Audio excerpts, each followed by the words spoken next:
हाँ तो welcome back दोस्तों, कैसे हैं आप लोग। मैं हूं आप सबका दोस्त एमडी अथर हुसैन और आप देख रहे हैं मेरा YouTube channel Cosmos English classes. तो चलिए ज़्यादा बातें ना करते हुए आज आप लोग को लेके चलते हैं एक बहुत ही बेहतरीन टॉपिक जिसमें हम कवर करेंगे स्पोकन इंग्लिश के रिगार्डिंग एक बहुत ही बेहतरीन स्ट्रक्चर। तो वीडियो को आप मिस ना कीजिएगा, लास्ट तक बने रहिएगा। मिस किए तो आपका जाएगा। अगर आप इंग्लिश बोलना बहुत अच्छे तरीके से जानते हैं, क्योंकि मैं आपको हर 2 दिन 4 दिन के बाद आपके लिए एक स्पोकन का बहुत ही बेहतरीन वीडियो लेकर के आता हूं। तो आज की इस बेहतरीन वीडियो में हम एक बेहतरीन टॉपिक के बारे में कवर करेंगे। तो चलिए दोस्तों शुरू करते हैं। हमारा जो टॉपिक है वो है स्पोकन इंग्लिश का जो स्ट्रक्चर, उसके बारे में थोड़ा सा बताते हैं क्या है। तो सबसे पहले मैं बताता हूं कि यह है क्या स्पोकन इंग्लिश। स्पोकन इंग्लिश में हम आज कवर करेंगे एक इंपॉर्टेंट स्ट्रक्चर जिसका नाम है, इसको आप बोल सकते हैं use of able to plus V1। इसको क्या प्रोनाउंस करते हैं? एबल प्रोनाउंस करते हैं। It's able to plus V1। Able के बाद आप प्रीपोजिशन टू का यूज करेंगे, टू के बाद वर्ब का पहला फॉर्म यूज करेंगे। ये आपका मेन आपका हेडिंग हो गया इसका। तो इसमें जो बातचीत होती है इस स्ट्रक्चर के हेल्प से, वो क्या होता है, इसका पहचान क्या होता है, इसके बारे में जानते हैं। तो ये एबल टू आपका जो स्ट्रक्चर है ये बताता है कि आप कुछ करने में सक्षम है, कुछ करने में सक्षम है। ठीक है, यानी एबल टू आपके क्षमता को बताता है कि आप इस काम को करने में सक्षम है, वैसे काम को, दिस दैट, किसी भी तरह का दुनिया का काम है, हर इंसान कुछ ना कुछ करने में सक्षम होता है।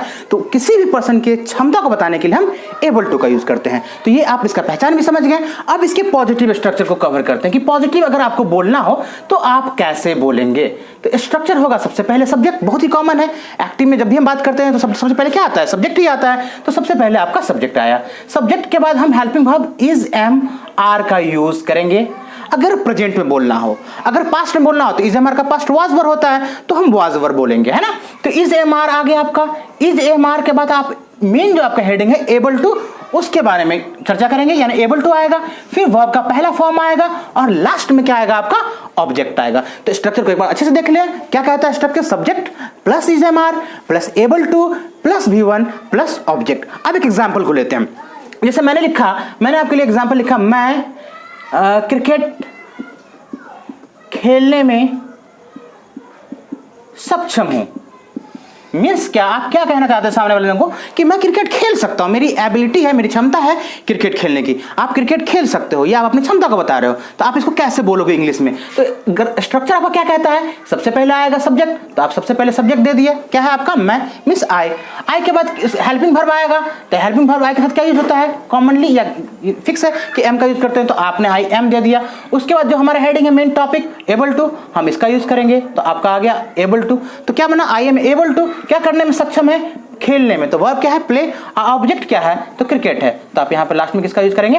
Cricket. I am able to play cricket. कोई आपसे पूछता है क्या तुम 50 या 100 रन बनाने में सक्षम हो, स्कोर करने में सक्षम हो? आप बोलोगे हाँ भाई बहुत अच्छा खेलता है, मैं बहुत अच्छा खेलता हूं, मैं 100 रन स्कोर कर सकता हूं, मैं मेरी क्षमता है। तो आप उसको इंग्लिश में कैसे बोलेंगे? I am able to score century 100 run. तो इस तरह से आप बोल सकते हैं। मैं बॉलिंग करने में सक्षम हूं, I am able to bowl. मैं इंग्लिश बोलने में सक्षम हूं, I am able to speak English. तो कोई भी तरह का, किसी भी तरह का सेंटेंस आप इसके हेल्प से बना सकते हैं जिसमें क्षमता लगा होगा। ठीक, अब हम इसके नेगेटिव स्ट्रक्चर की बात करते हैं। नेगेटिव अगर आपको बोलने की बारी आएगी, जब आप नेगेटिव बोलना चाहेंगे तो नेगेटिव के लिए क्या करना है? तो हमेशा कॉन्सेप्ट क्या कहता है कि हेल्पिंग वर्ब के बाद आप किसका यूज करें? नॉट का यूज करें। तो इसका हेल्पिंग वर्ब क्या है? Is am are. तो आप इज एम आर के बाद किसका यूज करेंगे? नॉट का यूज करेंगे। तो आप यहां पे इज एम आर दिए, इज एम आर के बाद आपने नॉट दिया, नॉट के बाद आप एबल टू का यूज करेंगे, वर्ब का पहला फॉर्म सिंपल जो है वैसा आएगा, लास्ट में ऑब्जेक्ट आएगा। Subject plus is am are plus able to plus, sorry, is am are के बाद not plus able to plus V1 plus object. जैसे मैंने आपसे पूछा क्या आपके फादर पढ़ाने में सक्षम है? किसके फादर? आपके फादर पढ़ाने में सक्षम है। आपका आंसर होगा नहीं सर, मेरे पिताजी पढ़ाने में सक्षम नहीं है। आप इसको इंग्लिश में कैसे बोलेंगे? तो इसको लिखते हैं, मेरे फादर पढ़ाने में सक्षम नहीं है। तो आप इसको कैसे लिखेंगे? इस एग्जाम्पल को इंग्लिश में कैसे बोलेंगे? सब्जेक्ट कौन है? कौन सक्षम नहीं है? मेरे पिताजी, माय फादर। तो सब्जेक्ट कौन हो जाएगा आपका? ये सब्जेक्ट हो जाएगा माय फादर। फादर कौन पर्सन, थर्ड पर्सन सिंगुलर, तो सिंगुलर के साथ सिंगुलर वर्ब, तो माय फादर के साथ क्या होगा, इज का यूज करेंगे, तो माय फादर इज। नेगेटिव है तो नॉट का इस्तेमाल करेंगे, नॉट। उसके बाद हम किसका इस्तेमाल करेंगे, एबल टू। उसके बाद वर्ब का पहला फॉर्म, पढ़ाने में सक्षम नहीं है, तो my father is not able to teach. अगर आप इसमें बोलते हैं मेरे पिता मैथ पढ़ाने में सक्षम नहीं है, तो आप इसको इंग्लिश में कैसे बोलेंगे, my father is not able to teach mathematics. मेरे फादर इंग्लिश बोलने में सक्षम नहीं है, my father is not able to speak English. तो इस तरह से आप नेगेटिव बनाते हैं, ठीक। अब आप क्वेश्चन कैसे करेंगे इसमें, जब आप किसी भी बंदे की एबिलिटी के बारे में क्वेश्चन पूछेंगे, क्षमता के बारे में क्वेश्चन पूछेंगे, तो आप उसको इंग्लिश में कैसे पूछेंगे। तो सिंपल है, उस स्ट्रक्चर में हम किसको बाहर कर देंगे, इज एम आर को आउट कर देंगे। तो सबसे पहले हम किसका इस्तेमाल करेंगे, is am are. Is am are हम सब्जेक्ट के अकॉर्डिंग यूज करेंगे। यहाँ पे जो सब्जेक्ट होगा उसके हिसाब से, सपोज यहाँ पे यू है तो यहाँ पे आर बाहर हो जाएगा, आई है तो एम बाहर हो जाएगा, ही है तो इज बाहर हो जाएगा, तो सब्जेक्ट जानते हैं आप।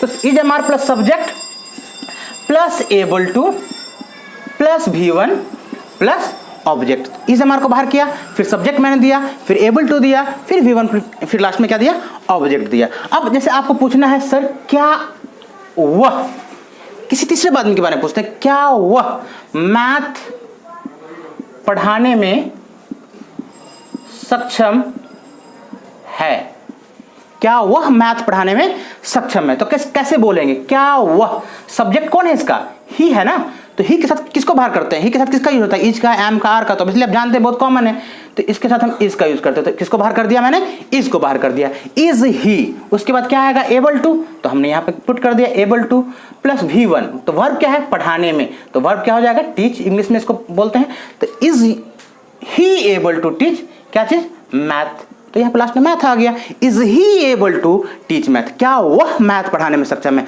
आपका आंसर होगा सर वह मैथ पढ़ाने में सक्षम है, तो आप इसको इंग्लिश में कैसे बोलेंगे, he is able to teach math, जो स्ट्रक्चर है उसके अकॉर्डिंग। नहीं पढ़ाने में सक्षम है, तो सब्जेक्ट के बाद इज एम आर के बाद नॉट, तो वह पढ़ाने में सक्षम नहीं है, तो कैसे बोलेंगे आप, he is not able to teach mathematics, math. तो ये आपका एबल टू का कंप्लीट स्ट्रक्चर हो गया। अगर आप नेगेटिव में बोलना चाहते हैं, क्वेश्चन नेगेटिव में पूछना चाहते हैं, तो आप इज एम आर के साथ नॉट यूज कर दें या सब्जेक्ट के बाद नॉट यूज कर दें। आप इसके साथ ही इज एम आर के साथ ही नॉट का इस्तेमाल कर सकते हैं, नहीं तो सब्जेक्ट के बाद यूज कर सकते हैं। जैसे बोलना है क्या वह मैथ पढ़ाने में सक्षम नहीं है, तो आप बोल सकते हैं इज नॉट ही या इजंट ही, शॉर्ट फॉर्म में बोल सकते हैं isn't he able to teach math, या आप ऐसे बोल सकते हैं is he not able to teach math. तो इसमें नेगेटिव आप बहुत कॉमन है, बना सकते हैं, इसको लिखने की जरूरत नहीं है। तो आई होप कि आपको स्पोकन इंग्लिश का ये स्ट्रक्चर समझ में आ गया होगा।